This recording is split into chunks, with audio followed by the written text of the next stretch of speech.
ईरानी media में breaking news दी जा रही है। न्यूज एक कार्गो शिप पर 2 मिसाइल धमाकों की है। धमाके रेवोल्यूशनरी गार्ड ने किए हैं। तस्वीरों में जहाज की हालत खस्ता लग रही है। ईरान ने ये चोट सुपर पावर को दी है। इस हमले को ईरान ने मिसाइल साइट पर बमबारी का बदला बताया है। अमेरिका जब ईरान पर बमबारी करता है तो ईरान बदले में कुवैत को मिसाइलों से फोड़ डालता है। ट्रंप जब ईरान नेवी को दहलाते हैं तो रेवोल्यूशनरी लड़ाके हॉर्मुज में तेल जहाजों को आग लगाते हैं। लेकिन अब ईरान, अमेरिका, इजराइल के बारूदी टकराव का एपिसेंटर है लेबनान। यहाँ फट रहे बम और मिसाइल अमेरिका इजराइल के रिश्तों को बिगाड़ सकते हैं, क्योंकि जिस तरह इजराइल यहाँ हिजबुल्लाह को मार रहा है उसे देख ट्रंप का कलेजा कांप गया है। ट्रंप ने नेतन्याहू से फौरन लेबनान में हमले बंद करने की अपील की है, लेकिन नेतन्याहू ने कहा है कि वो तब तक हिजबुल्लाह को बारूदी डोज देते रहेंगे जब तक लड़ाका ग्रुप का सफाया नहीं हो जाता। इजराइल के धमाकों को देख डर गए ट्रंप। बेरूत पर बमबारी, प्लेन से ट्रंप के उड़े होश।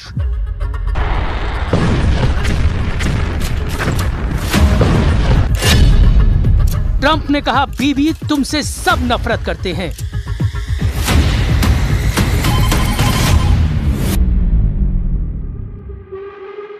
ट्रंप की धमकी बारूद से ज्यादा विस्फोटक साबित हो गई है। नेतन्याहू आउट ऑफ कंट्रोल हो गए हैं। इजराइल के प्रधानमंत्री ने सुपर पावर की चेतावनी को अनदेखा कर दिया है। नेतन्याहू ने ऐलान किया है कि बेरूत को बर्बाद होने से कोई नहीं बचा पाएगा।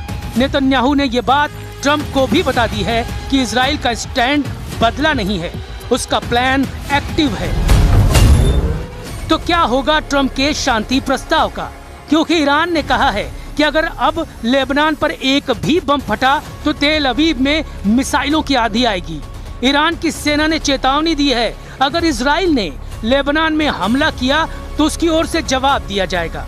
इजरायली आर्मी की ओर से लेबनान में बमबारी और कई इलाके खाली करने की धमकी देने के बाद ईरान ने भी इजरायली इलाकों को खाली करने का मैसेज भेज दिया है। ईरान के खातम अल अंबिया सेंट्रल हेडक्वार्टर से इब्राहिम ज़ुल्फ़ागारी ने नेतन्याहू के नाम पैगाम भेजा है।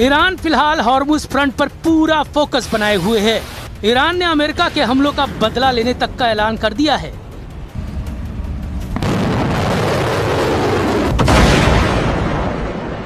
वही तेवर, वही तेजी, वही स्टाइल, धमाके दर धमाके, मिसाइलों के, रॉकेट के, फास्ट बोट का एक्शन, रेवोल्यूशनरी फाइटर्स का दबदबा। ईरान ने अमेरिकी गुरूर को फिर से तोड़ दिया। अब की बार ये बताकर मारा है कि ईरान की हद में जो आया उसका सफाया तय है। ईरानी मीडिया रिपोर्टों के मुताबिक रेवोल्यूशनरी लड़ाकों ने पनामा के झंडा लगे एक जहाज को क्रूज मिसाइल से धुआं कर दिया है। असल में यह कार्गो जहाज अमेरिकी कंपनी MSC सरिस्का V का है, जिसे ओमान के तट पर करीब ईरानी युद्धपोत पर हमले के बदले में ईरान ने मिसाइल से दहलाया है। इससे पहले 1 जून को अरब सागर से गुजर रहे एक कार्गो शिप पर मिसाइल से हमला हुआ, जिससे इराक के तट पर एक बड़ा विस्फोट हुआ। ये मिसाइल हमला इराक तट पर कसर से लगभग 40 समुद्री मील साउथ ईस्ट में हुआ था। समुद्री सुरक्षा एजेंसी ने बताया कि टक्कर के बाद एक जोरदार विस्फोट हुआ। यूके MTO ने मिसाइल हमले से प्रभावित जहाज की जानकारी साझा नहीं की है। इधर ईरान ने अमेरिका के साथ सभी तरह के संपर्क रोकने की बात कह दी है। ईरान की सरकारी मीडिया तस्नीम ने बताया कि axis of resistance Hormuz strait के बाद अब लाल सागर के एंट्री गेट पर मौजूद बाब अल मंडेब स्ट्रेट को भी बंद कर सकते हैं। हॉर्मुज स्ट्रेट के बंद होने से दुनिया के कई देश गंभीर तेल और गैस संकट में फंस गए हैं। लेकिन अब अगर बाब अल मंडेब को वास्तव में बंद किया जाता है तो इसके विनाशकारी परिणाम हो सकते हैं।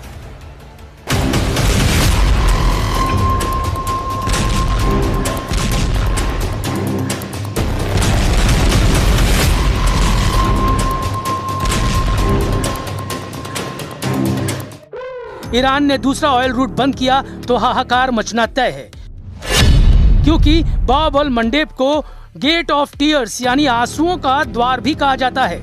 बाब अल मंडेब एक बेहद संकरा समुद्री रास्ता है जो लाल सागर को अदन की खाड़ी और हिंद महासागर से जोड़ता है। इसके एक तरफ यमन है, दूसरी तरफ अफ्रीका के जिबूती और इरिट्रिया देश हैं। अपनी सबसे सकरी जगह पर यह सिर्फ 26 से 29 किलोमीटर चौड़ा है। फोर्ब्स के मुताबिक दुनिया के कुल समुद्री व्यापार का लगभग 12 से 14% हिस्सा इसी छोटे से रास्ते से होकर गुजरता है। एशिया से यूरोप जाने वाले लगभग सभी कमर्शियल कंटेनर जहाज यहीं से निकलते हैं। खाड़ी देशों से यूरोप और अमेरिका जाने वाले तेल और लिक्विफाइड नेचुरल गैस के टैंकर इसी रास्ते का इस्तेमाल करते हैं। यहाँ से रोजाना लगभग 40 से 50 लाख बैरल कच्चा तेल गुजरता है। इसलिए अगर ईरान वाकई इसे बंद करता है तो ऐसा कर वो पूरी दुनिया को रुला सकता है। हॉर्मुज और बाब अल मंडेब दोनों के बंद होने का मतलब होगा कि दुनिया की कुल तेल और गैस सप्लाई का 25% हिस्सा पूरी तरह से लॉक हो जाएगा। हॉर्मुज स्ट्रेट में ईरान की मंजूरी के बिना घुसना मना है। अब दूसरे तेल गलियारे में बैरियर लगाकर रेवोल्यूशनरी लड़ाके ट्रम्प से बराबरी की डील की मांग कर रहे हैं। ईरान की बारूदी फास्ट बोट पहरेदारी कर रही है। जिस भी जहाज पर शक होता है उसे रेवोल्यूशनरी लड़ाके रॉकेट धमाकों से ब्रेक लगा दे रहे हैं। लेकिन अमेरिका कितनी देर शांत रहेगा? ट्रम्प कब तक युद्ध समझौते का इंतजार करेंगे? क्योंकि लेबनान में ट्रम्प की कही बात सच साबित नहीं हो रही है। बेरूत को इजराइल ढहाने के मिशन को ऑन कर चुका है। ईरान कह रहा है लेबनान में जब तक हमला होगा कोई समझौता नहीं हो सकता।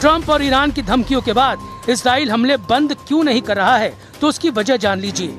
दक्षिणी लेबनान में हिजबुल्लाह लड़ाकों के ड्रोन हमले में इजरायली डिफेंस फोर्स का एक सैनिक मारा गया है और 3 सैनिक घायल हो गए हैं। ये हमला ब्यूफोर्ट किले के आसपास की रणनीतिक पहाड़ी पर कब्जा करने के एक दिन बाद हुआ है। मारे गए सैनिक की पहचान 20 साल के स्टाफ सार्जेंट एडम जारफती के तौर पर हुई है, जो इजराइल डिफेंस फोर्स की कमांडो ब्रिगेड की मैगलन यूनिट में तैनात थे।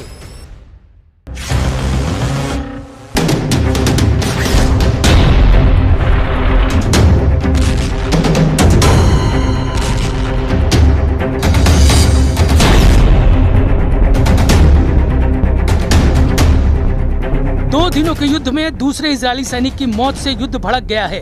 हिजबुल्लाह लड़ाके अब रात में फर्स्ट पर्सन व्यू ड्रोन की बौछार से इजराइल को दहला रहे हैं।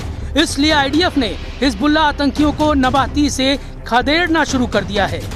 इजराइल ने धमकी दी है कि नबाती में रहने वाले लेबनानी नागरिक इलाके को जल्द खाली कर दे।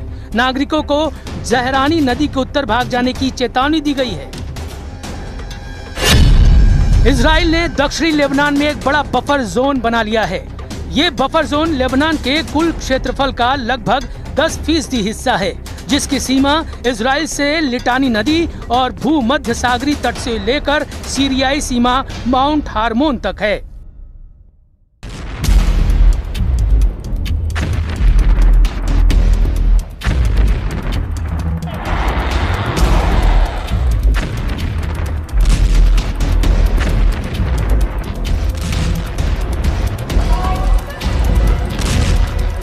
हालांकि हिजबुल्लाह के गढ़ कहे जाने वाले बेरूत में अब भी लड़ाका ग्रुप का कंट्रोल है।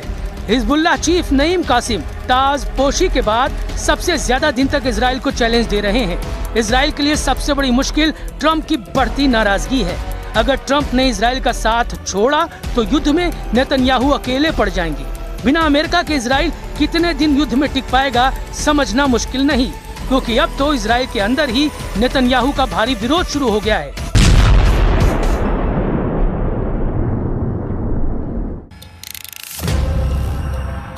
एक तरफ दक्षिण लेबनान में इजराइल नए नए किले फतह कर रहा है।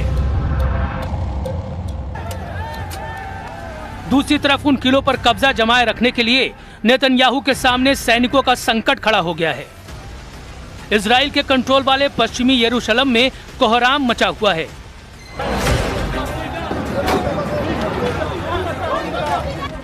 पश्चिमी यरूशलेम में पुलिस बैटन से पीट रही है। ये हंगामा करने वाले हैं हारेदी प्रदर्शनकारी। इन्होंने सेना में भर्ती के खिलाफ मोर्चा खोला हुआ है। हारेदी यहूदियों की रैली नेतन्याहू को बार बार चैलेंज कर रही है।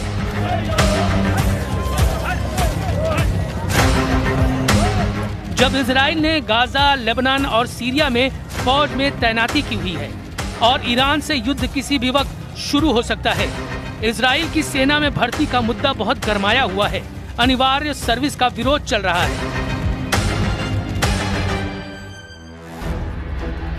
इस विरोध का सेंटर पॉइंट वो हारेदी यहूदी समुदाय है जो नहीं चाहता कि उस पर सेना में अनिवार्य सर्विस का दबाव डाला जाए। इसी डिमांड के साथ हजारों लोग यरूशलेम में इकट्ठा हुए।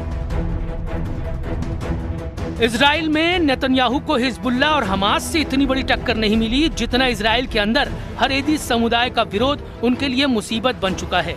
भ्रष्टाचार के मुकदमों के अलावा अब ये भीड़ नेतन्याहू पर आग बबूला है। ये लोग युद्ध में नहीं जाना चाहते। हारेदी यहूदियों की दलील है कि पवित्र किताब तोरा का अध्ययन इजराइल की हिफाजत करता है। ऐसा करना उनकी ही जिम्मेदारी है, इसलिए उन्हें फौज में भर्ती से छूट मिलनी चाहिए।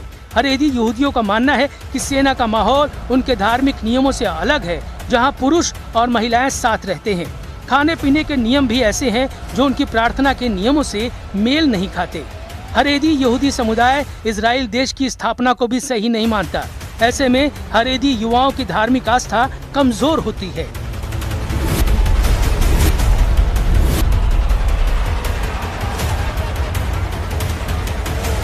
अभी तक हारेदी यहूदी समुदाय को सेना में भर्ती से छूट रही है, लेकिन सुप्रीम कोर्ट के आदेश के बाद इसे खत्म किया गया है। नेतन्याहू के गठबंधन वाले साथी भी यही चाहते हैं। ऐसे में नेतन्याहू सरकार से हारेदी समुदाय की टक्कर तेज होती जा रही है, लेकिन नेतन्याहू की दिलेरी से दुश्मन वाकिफ है। फाइटर लीडर कभी भी मुश्किलों से घबराते नहीं। दुश्मनों की भीड़ कितनी ही बड़ी क्यों न हो, इजराइल टकराने से बचता नहीं। इजराइल जमकर लड़ रहा है। फैसला ट्रम्प को करना है कि वो साथ देंगे या नहीं, क्योंकि ये युद्ध इजराइल से ज्यादा उनकी साख का सवाल है।